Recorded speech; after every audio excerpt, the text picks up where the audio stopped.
Konstitutsiya bu xalq ovozi, bu erkinlik.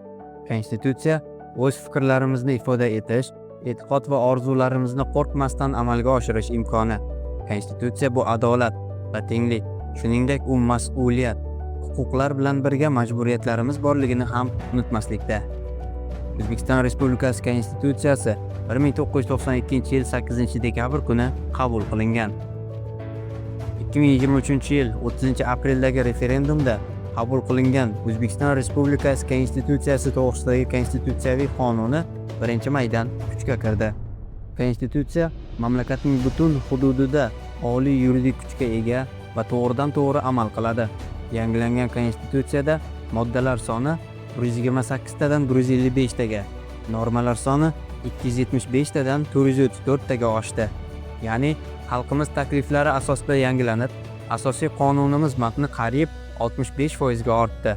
Avvalgi O'zbekiston Respublikasi Konstitutsiyasida tashqi siyosat bobi faqatgina bitta moddadan iborat bo'lgan bo'lsa, yangilangan konstitutsiyada esa ushbu bobga yana bir modda qo'shildi. Ya'ni 17-moddada O'zbekiston Respublikasi xalqaro munosabatlarining to'liq huquqli subyekti ekani alohida ta'kidlab o'tildi. 18-moddada esa O'zbekiston davlatlar va xalqaro tashkilotlar bilan ikki va ko'p tomonlama munosabatlarni har taraflama rivojlantirishga qaratilgan tinchliksevar tashqi siyosatni amalga oshirishi belgilandi.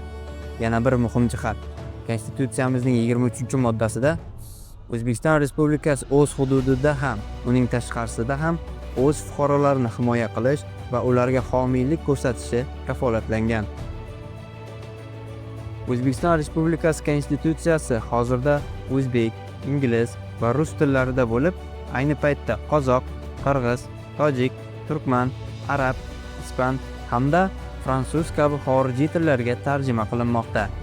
Bizni millat sifatida belgilab beruvchi huquq va erkinliklarimiz kafolati bo'lgan Konstitutsiya kuni muborak bo'lsin.